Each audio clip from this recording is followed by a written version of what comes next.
At the beginning of the 1950s, American society was more prosperous than ever before. Consumption, growth, and well-being were key words in the world's leading economic power. Though the country had won the Second World War and served as a symbol of liberty, racial segregation continued to exist in the American South, 80 years after the official abolition of slavery. Black Americans had no access to anything, not to well-paid jobs or health care or quality education. The doors leading to prosperity were closed to them. When I was growing up as a child here in Birmingham, as an African American, you couldn't go to a restaurant and sit down and have a meal. You couldn't try on clothes at a department store. When my mother, for example, attempted to buy shoes for us, we could not try on shoes. She would have to take a piece of paper and trace our feet and present that to the attendant at the store, and they would use that to try and match us up with the correct size of shoes. What happened is my friend had lived in Mississippi, and his neighbor was white, but they lived along, but the dogs could play together, okay? But the children could not. The segregationist system was beginning to wobble, however. May 17, 1954 was a major turning point. That day, the Supreme Court declared racial segregation in public schools to be unconstitutional. From now on, schools could no longer refuse to teach black children. This decision enraged Southern states.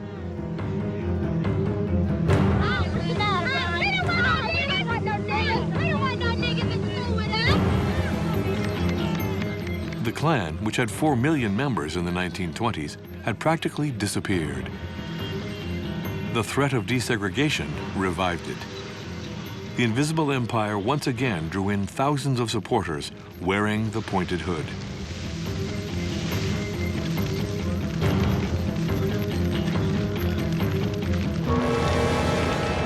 They want to throw white children and colored children into the melting pot of integration, out of which will come a conglomerated, mulatto, mongrel class of people. Both races will be destroyed in such a move. African Americans began to rise up. The civil rights movement was seeking justice. In December 1955, Rosa Parks refused to give up her seat on the bus to a white passenger. Martin Luther King launched his campaign for nonviolent civil disobedience to obtain equality between blacks and whites.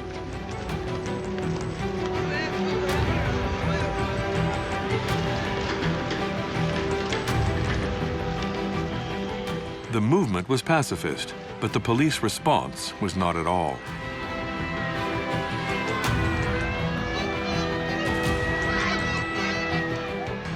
African Americans were calling for the end of segregation with all of their might.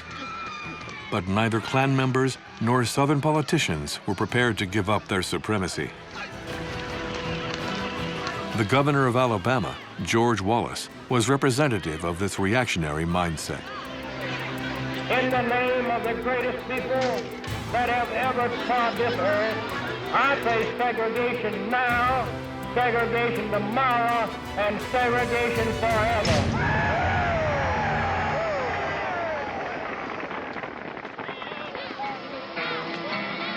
Despite all the obstacles, on August 28, 1963, more than 300,000 Americans, black and white, marched on Washington to protest for a new kind of society.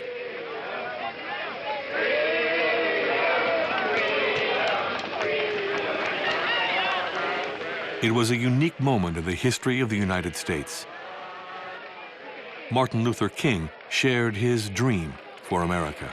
Ladies and gentlemen, your attention, please.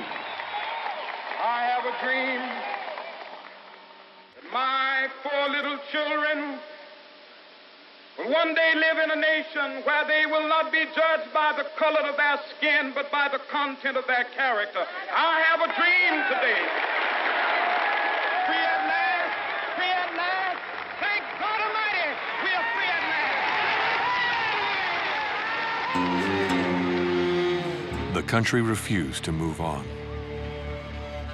In the South, supporters of white supremacy were on the defensive. Their response? Radicalization.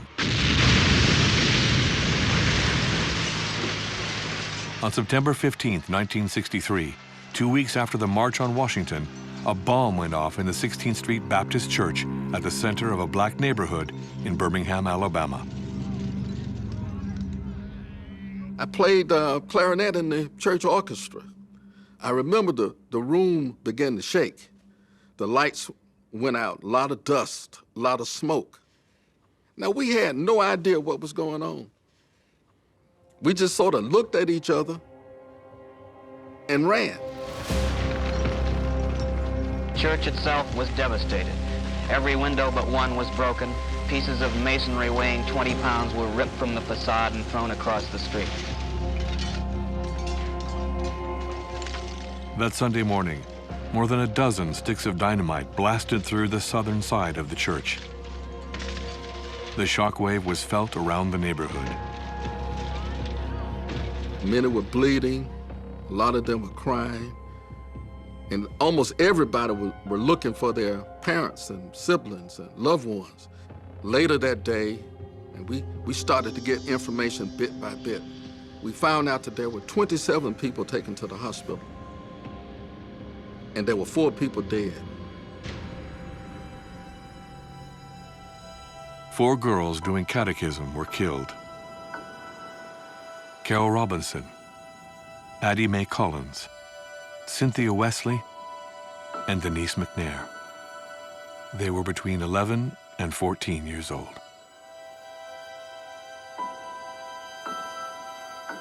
Four precious lives were taken. Addie, Denise, Carol, Cynthia. My friends, who were basically 3 rooms down from where I was, lost their lives. They found them under the rubble.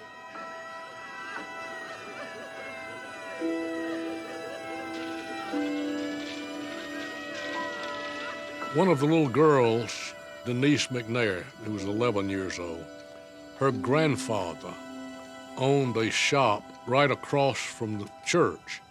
The explosive effect of the bomb damaged all the shops around the area. And he had a clock on the wall, and the clock stopped. The time stands still, and it stood still at that moment in Birmingham, Alabama, when those 4 little girls were killed.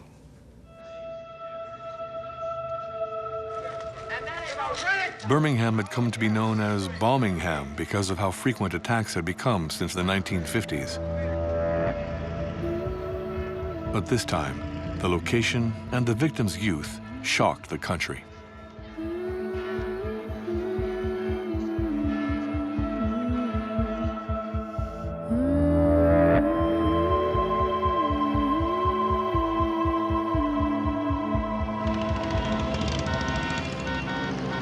The FBI and Alabama authorities quickly identified the suspected perpetrators. 4 members of the local KKK were questioned, including Robert Chambliss, known as Dynamite Bob. Very shortly after the 16th Street Baptist Church bombing, the FBI developed information which turned out to be true about who had actually carried out the bombing. They sent this file back to Washington, to the FBI headquarters, but the head of the FBI, J. Edgar Hoover, refused to forward that file to prosecutors in the Department of Justice. So it lay there for years and years and years and years. So in effect, FBI agents in the field knew who the killers were, knew who the bombers were, but because of the leadership of the FBI at the time, none of that information was prosecuted until decades later. Robert Chambliss, who committed the bombing, was convicted of possession of dynamite. He would do just 4 months in prison. The other suspects were not prosecuted.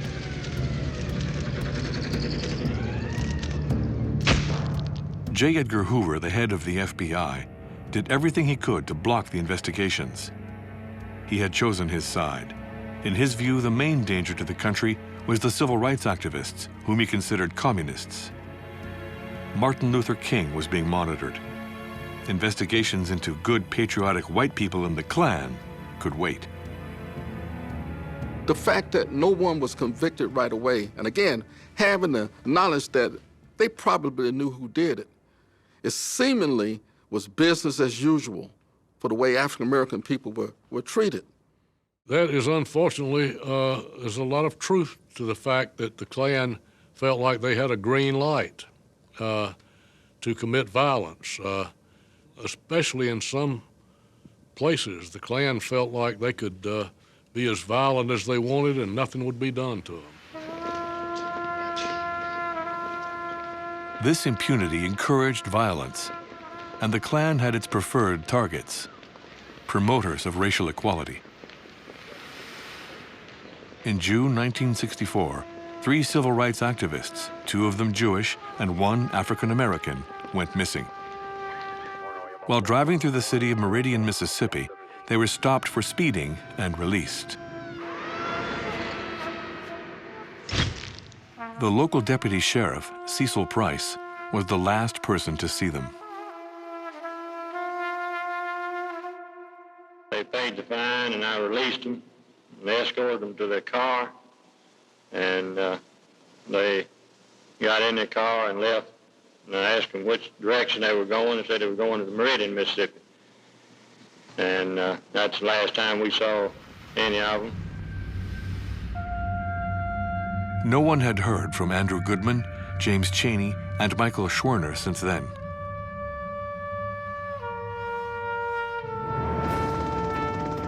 An alert went out. Mississippi had a reputation, the most racist state in America and the heartland of the Klan. On June 23rd, 48 hours after their disappearance, their car was found. The car was empty. It had been burned out totally. It was examined closely by a forensics expert who could not find any evidence related to the crime.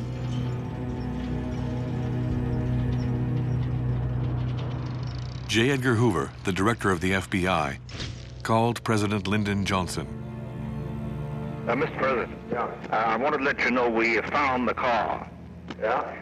The car was burned, and we do not know yet whether any bodies are inside of the car because of the intense heat.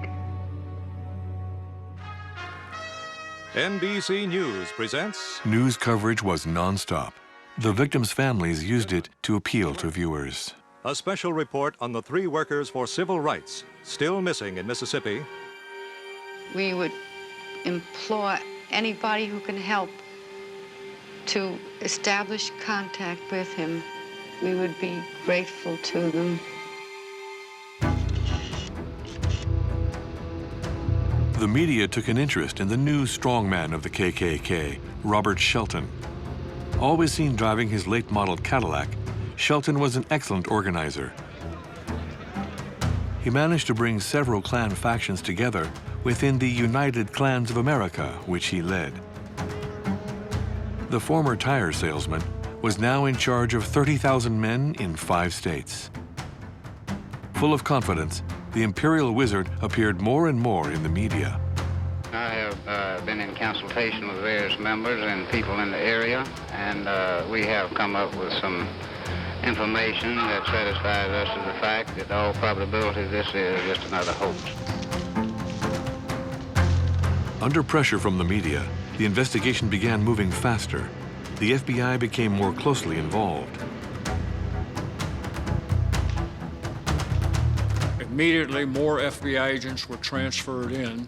The United States Navy has a small training base near Meridian, and approximately 200 sailors came out with the FBI agents to assist in the search of the area where the car was located. After that killing, the FBI went south with a lot of agents, and they forced local law enforcement to dredge rivers all over the place. They found lots and lots of bodies that were not the bodies of the murdered civil rights workers, but ultimately they were able to unravel the case.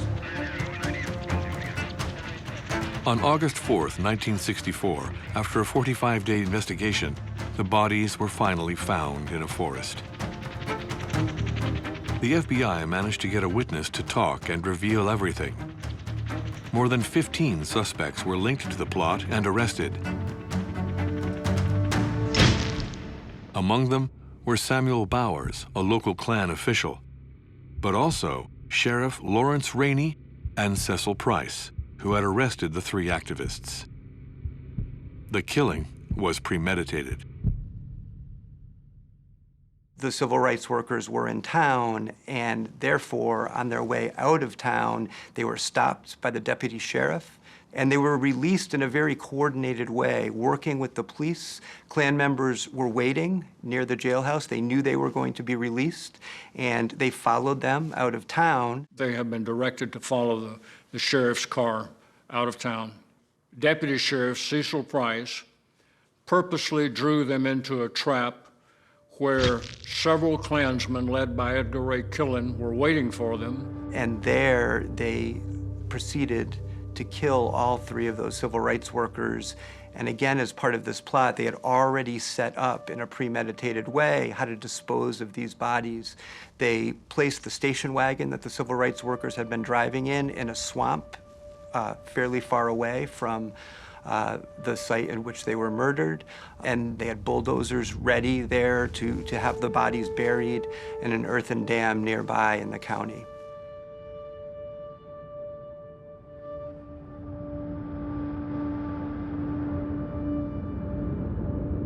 The most remarkable thing was how local law enforcement was essentially the same as the Klan. They were Klansmen, and ultimately they handed these people, they took them out of a local cell where they'd been briefly arrested and detained and handed them to the Klan, which then dragged them out into the forest and murdered them. Trial after trial took place.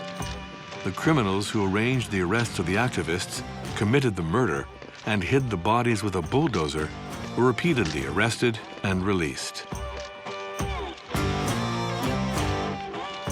In Mississippi, white juries rarely or never convict for crimes against black people.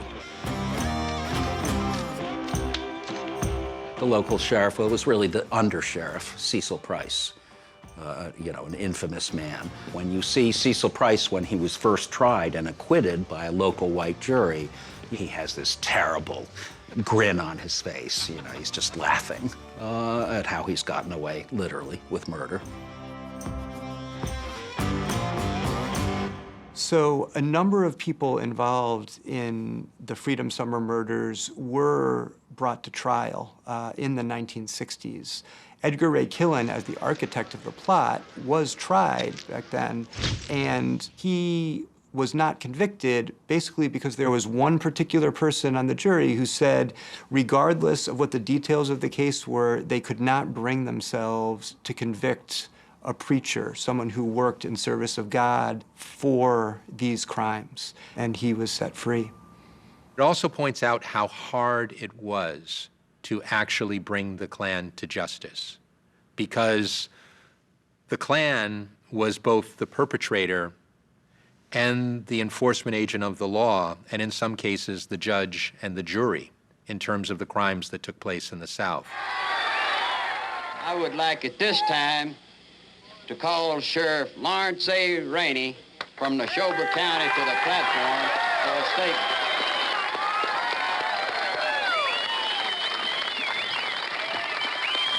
Adding insult to injury, suspects, including Sheriff Lawrence Rainey, were welcomed as guests of honor at Klan meetings during the trials.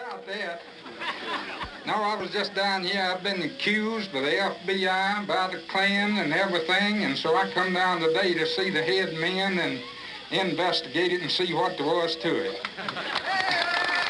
I met some of the best fellows I think are in Alabama and Mississippi and other places. For a cold-blooded murder, the 17 suspects risked the death penalty or life in prison. In the end, only 7 of them were convicted for a maximum of 6 years. Thank you. Let's give him a hand if you're glad he got on this platform. A true great white America. Nothing seemed to stop Klan violence. Threats, terror, and murders continued to take place.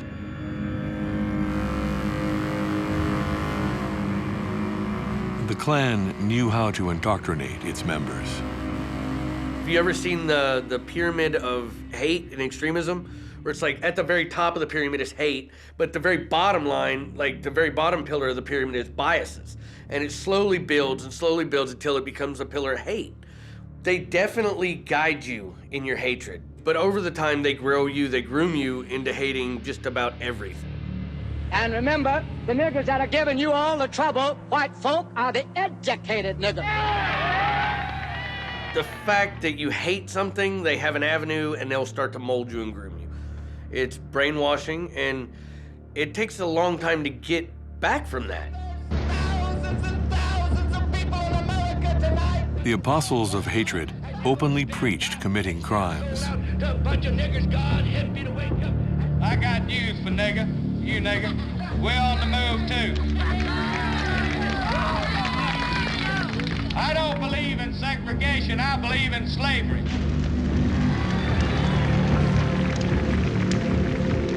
But in 1965, yet another murder in Alabama began to shake things up. On March 25th, Viola Liuzzo, a white woman activist, accompanied a young black man and fellow demonstrator home. Klansmen spotted the vehicle. They followed it and fired shots into it. And they got out of the car once they shot into her car to make sure she was dead. Blood was everywhere. Leroy Moulton was a young black fellow who was riding with her, and he flopped his head down, and pretended he was dead. And it was her blood that was all over his head. And when they looked in and they saw, they thought they had killed both of them. So he survived. But I often say that she gave her life, and in the meantime, she saved his life with her blood.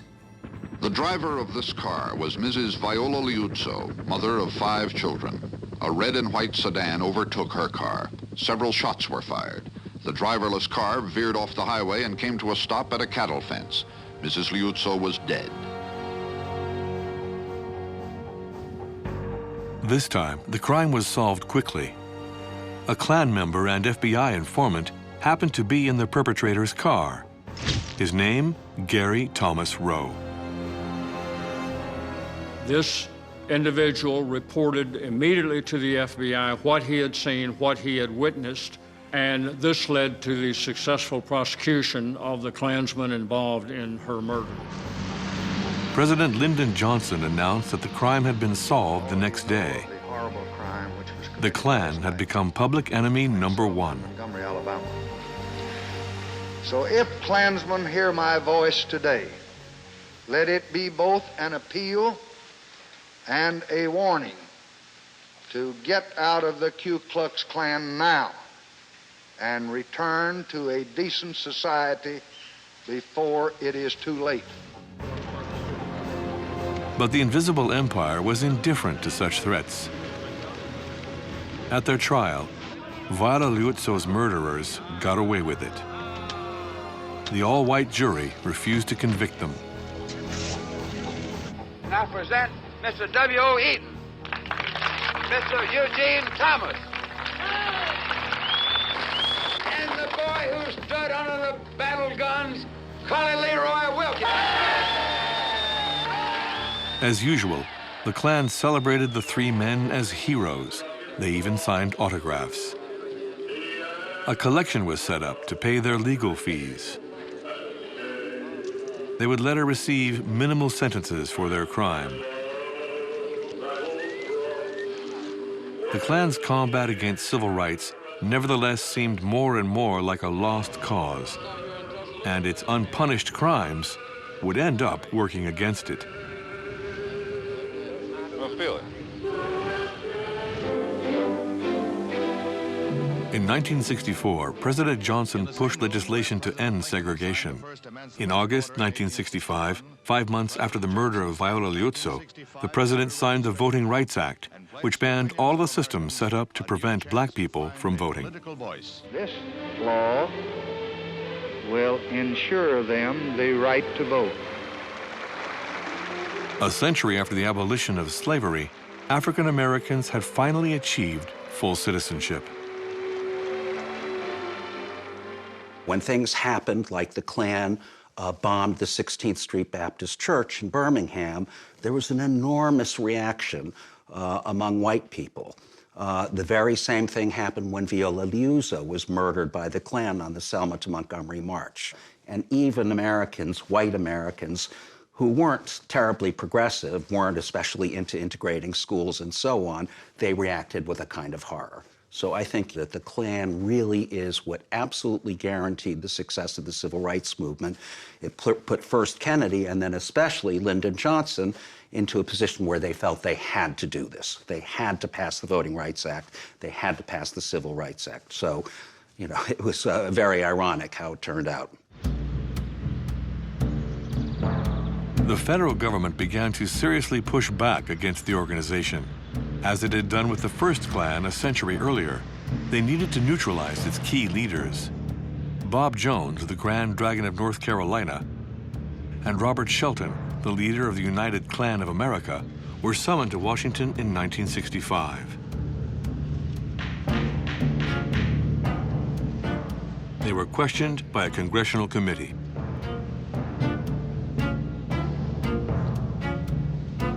The Grand Wizards refused to provide the information asked of them.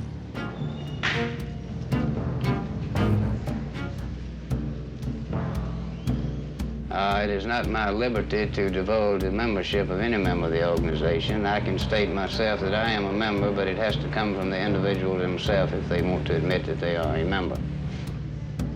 The Klan was declared anti-American. Its leaders were sentenced to a year in prison for contempt of Congress. The government of this country I have respect, but the Justice Department I have no respect. The Justice Department has become nothing more than a bunch of babysitters for the Communist Party and the Civil Rights Movement. Political pressure also forced the boss of the FBI, J. Edgar Hoover, to go on the offensive. The agency was already monitoring communists and civil rights activists, but now it had to target the Klan. Reluctantly, Hoover launched nearly 300 operations against the network. Klan meetings were riddled with moles. Suspicions rose to the point that Robert Shelton, the Imperial Wizard, planned to test recruits with a lie detector. The FBI also launched a less-than-legal operation called COINTELPRO. That's short for Counterintelligence Program. We used that some in Iowa against the Black Panthers.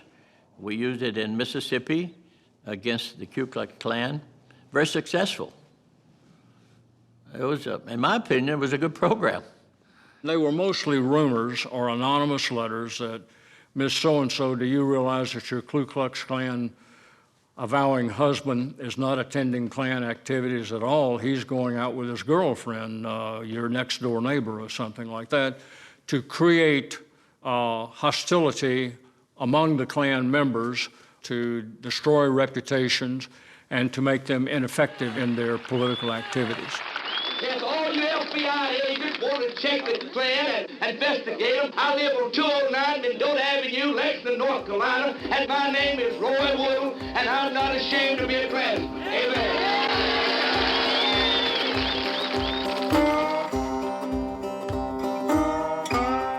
Some of the things that they did looked downright and literally cartoonish. The FBI labs draw up literal cartoons that would illustrate misdeeds of their leaders, and then they would turn them into postcards, and they'd mail them out to hundreds of members saying, do you know what your leaders are doing after you go home from the meeting at night? Do you know what your leaders are doing with your money? These tended to be crudely drawn cartoons. They weren't elaborate. They tended not to be drawn in color, so they were kind of black and white drawings. It would show a sheep being lifted up off of someone's head and says, someone knows who you are. So it would be trying to build up anxiety within Klan members by saying that you're being watched, you're being monitored, and you could be exposed at any time. Under pressure from federal agents, the Klan, which had 15,000 members in 1967, lost 70% of its membership in the early 1970s. Times had changed. The culture of impunity was over. In 1971, Bill Baxley was appointed Attorney General of Alabama. He decided to reopen the investigation into the bombing of the 16th Street Church in Birmingham. Soon after, he began receiving threats. I received letters, threats, and nasty letters from the Klan and groups like them from all over the country.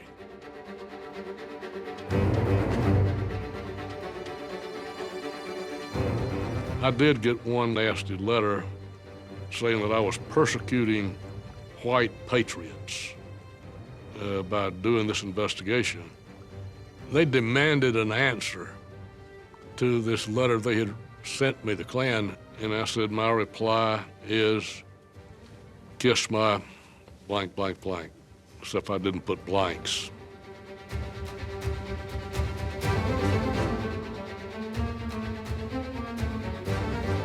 Despite the threats, Bill Baxley continued the investigation. Hoover, the FBI boss, was dead.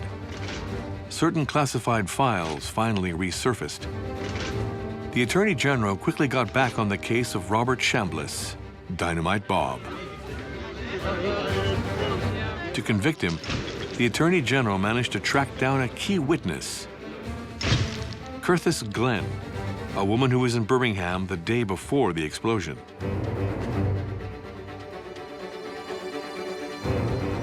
It was 2 o'clock in the morning, and she saw a car in that alley, and she saw 4 white men, and she knew something wasn't right, and so she wrote down the tag number of that car.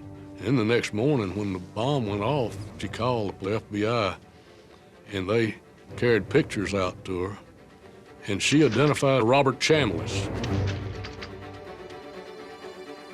In 1963, this church in Birmingham, Alabama was bombed and 4 black girls were killed in the explosion. Now, 14 years later, a criminal indictment has been returned in the case, and the white man indicted is 73 years old. Bill Baxley managed to get Robert Chambliss sentenced to life in prison in 1977, 14 years after the crime.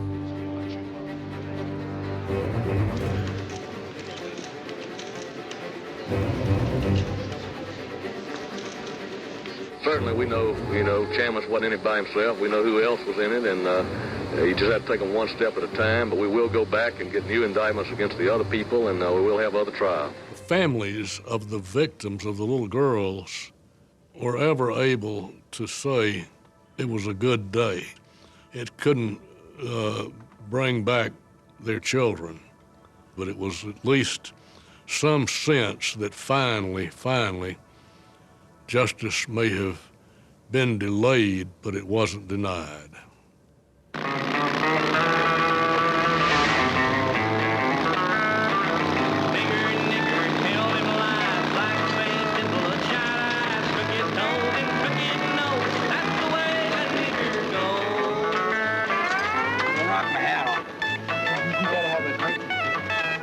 White power! From our factory. Fellow Klansmen, fellow white people. It's good to see all of you here tonight. Good to see everybody from all over the country come here and stand up. By the 1970s, the Klan had shrunk to a few thousand members, most often people who were marginalized or excluded from the system. Money was tight.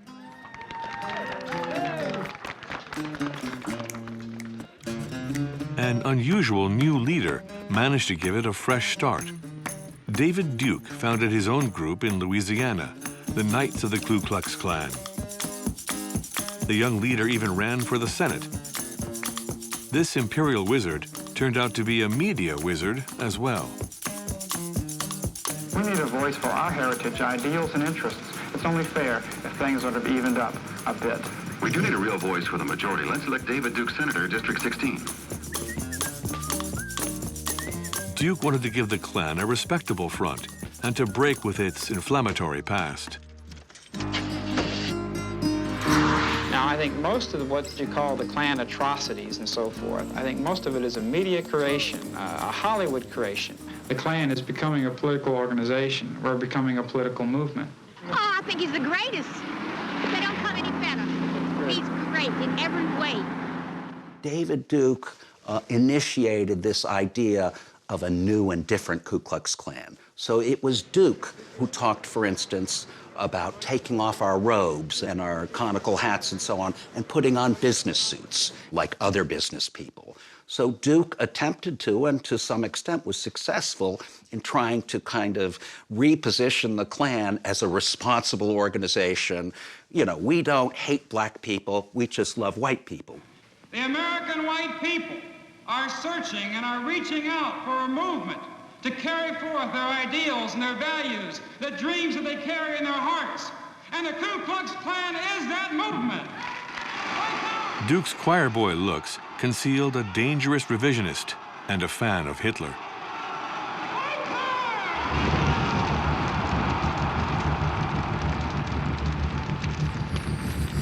Despite his popularity, disputes within the organization sidelined the rising star of the American far right. David Duke left the Klan in 1978. He managed to make the racist organization more acceptable, but terrorism was still part of the Klan's DNA.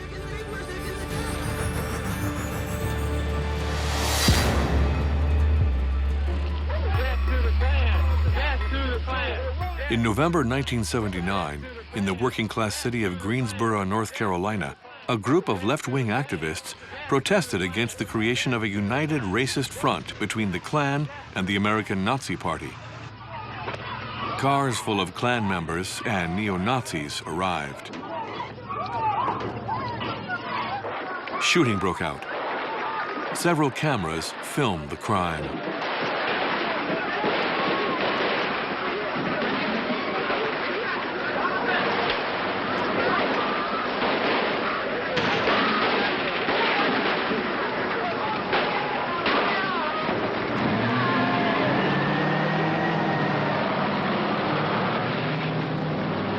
In just 88 seconds, 5 anti-racist activists were killed. Despite this massacre, and even though they had been captured on film, the murderers were acquitted by a jury.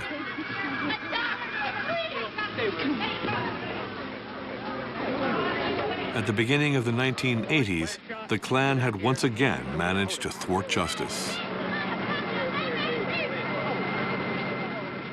Robert Shelton, who was still in charge of the United Klan of America, was unmoved and continued to spread his hateful message.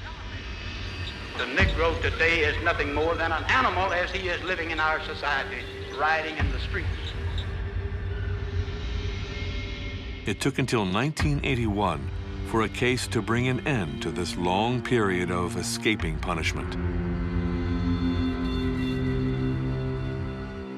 Early morning, March 21st, 1981. On Herndon Avenue in Mobile, Michael Donald's body is found hanging from a tree. He had been beaten, strangled, his throat cut 3 times. 19-year-old Michael Donald was chosen at random. 2 Klansmen were looking for a black man to kill as revenge for the murder of a white police officer.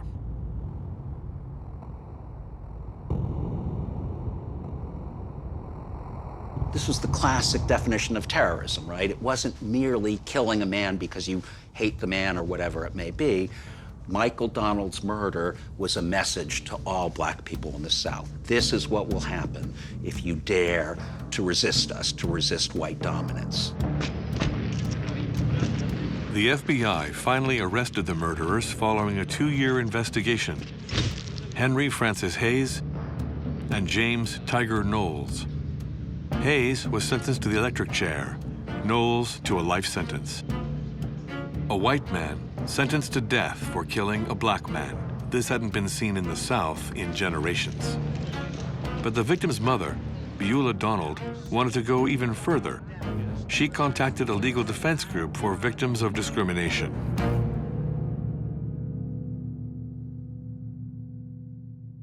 Michael Donald case became extremely famous because a lawyer named Morris Dees and the Southern Poverty Law Center filed a civil lawsuit against the Klan group itself, not merely the individuals, as well as the leader of the Klan group and the actual killers, and basically made the argument in civil court that the Klan should be held liable for the criminal actions of its members, that they had in effect been pushed to do this, that the organization itself had been a part of it. And the end of the story is that ultimately the jury agreed, and they levied a fine of $7 million against the United Klans of America. What this did, in effect, was bankrupt United Klans. So Robert Shelton had to give up the whole compound he had built up that became a retreat space and an organizational space for United Klans.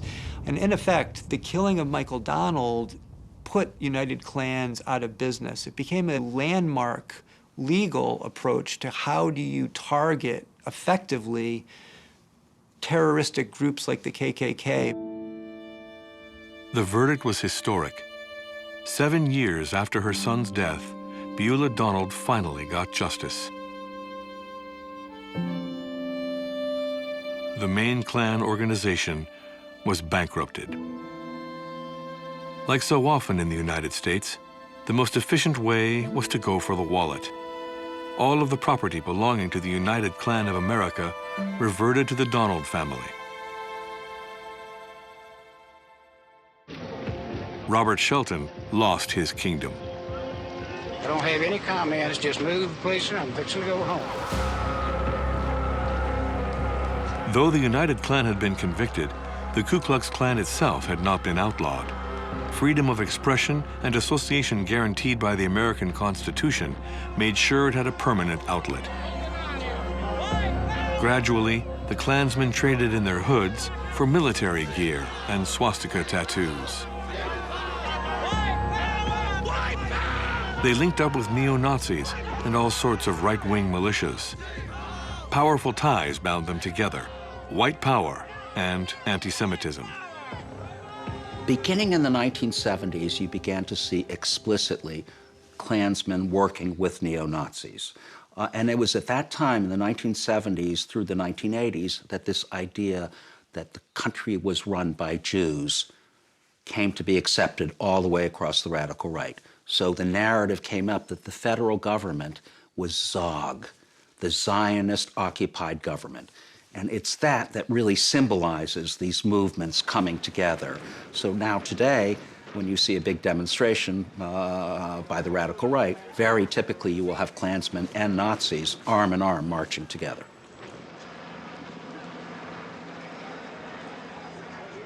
Their goal is to purify the white race and create a future for white children. Basically, they want their own state. They want to have an all-white sovereign state inside of the United States. Their goal is racial purification.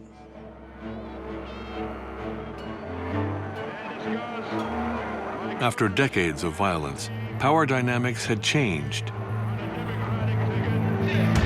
The collusion that used to exist between the court system, the police, and the Klan was no more.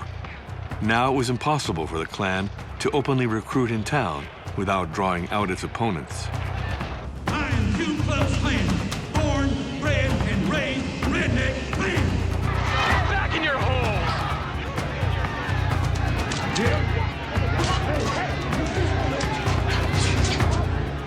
They mainly indoctrinated people through the internet. When it came to taking action, they began to rely on a new strategy, the lone wolf.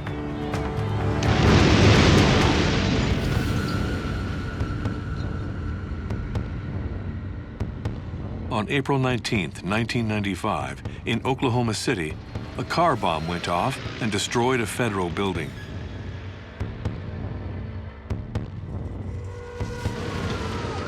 There were 168 deaths and nearly 700 wounded. It was then the deadliest terrorist attack to ever occur on American soil. The terrorist was Timothy McVeigh, a former soldier and former member of the KKK. He had only 2 accomplices.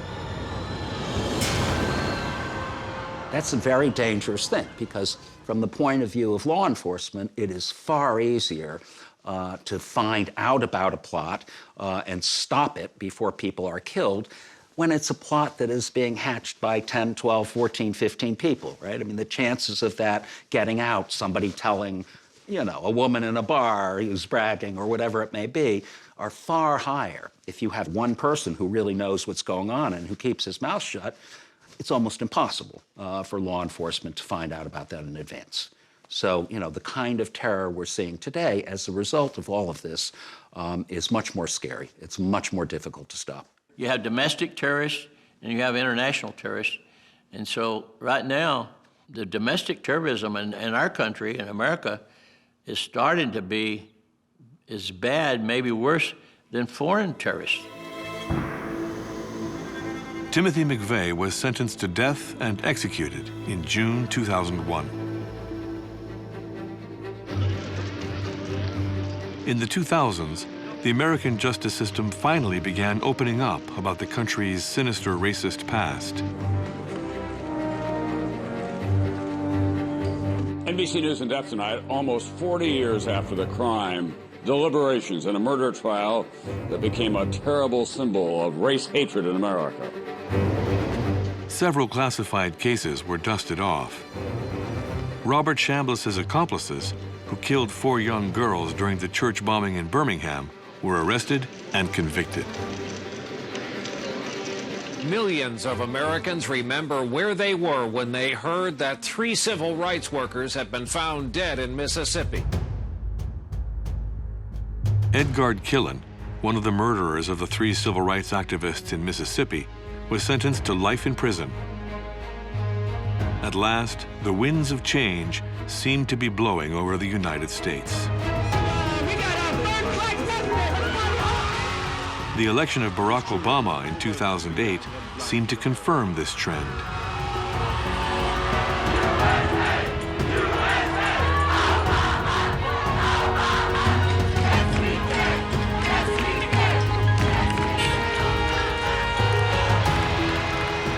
When President Barack Obama was elected president, blew me away. I thought it would never happen. I thought I would never see that during my lifetime. It was a big shock to me. One of the happiest days of my life. I, Barack Hussein Obama, do solemnly swear. For the Klan, the election of a black man into the White House was a sacrilege.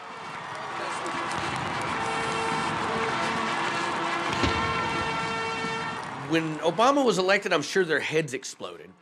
But they spent the entire next 8 years just attacking and belittling him, the Imperial Club. He actually wrote a poem for Obama, and it was like, niggers on the front lawn, niggers on the grass, you know, time to say goodbye to Obama's nigger ass, and stuff like that. Like a really negative racial etiquette. And, you know, we found it hilarious. The Obama years stirred up white supremacist hatred. 8 years after his election, the backlash was severe. In 2016, Donald Trump was elected after leading a populist campaign based on fear of immigrants and a promise to make America great again. The far right supported the candidate and saw in his election a major victory. Obama had tried to unite, but Trump was able to divide and play on the fears of a segment of white America. a fear fueled by demographic forecasts. Our Census Bureau has predicted that within about 25 years, white people in this country will become just one more minority. They will sink to below 50% of the population. And this has driven this racial panic in this country, the idea that white people will be just like brown people, like black people, another minority. And it's out of that whole idea that white people are being dispossessed. The country that we white people built for our posterity, our white children, is being stolen from us. And so this has ultimately culminated in the idea of a white genocide, that white people are being killed or replaced.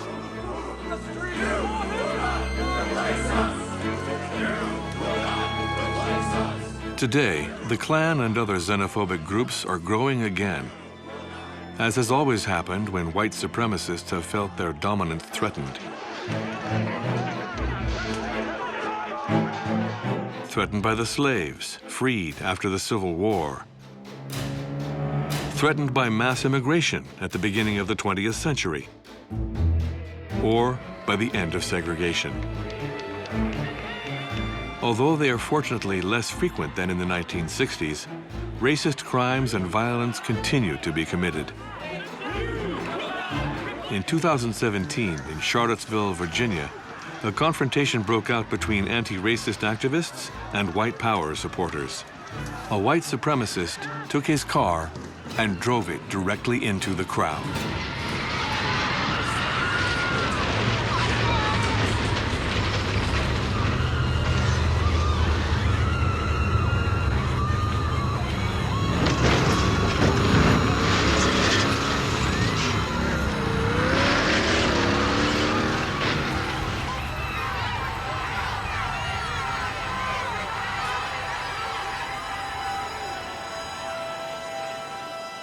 A young woman was killed and 19 people injured.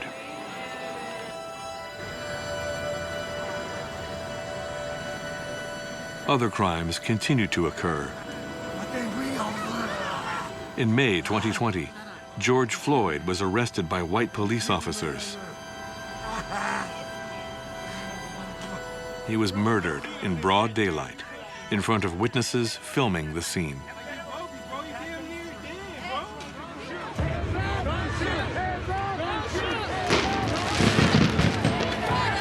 America was up in arms.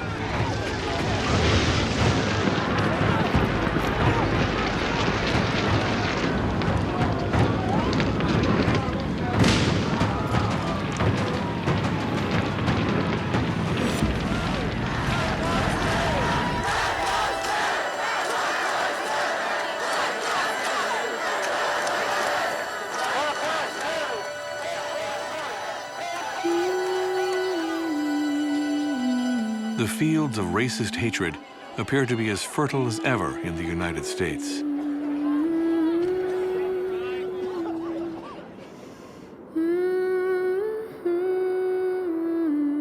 Active Klan membership is today estimated to be close to 6,000. But white supremacist groups have diverged into an infinite number of organizations. 150 years later, America has failed to cast out its old demons.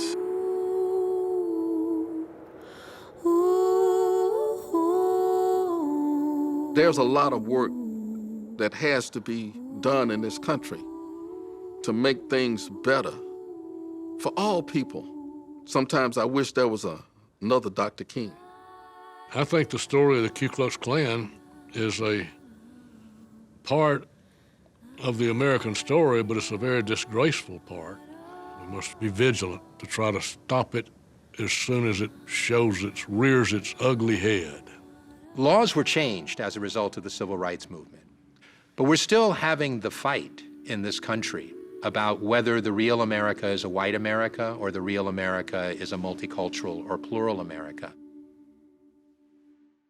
We shall overcome. We shall overcome someday. Oh, deep in my heart, I do believe we shall overcome someday.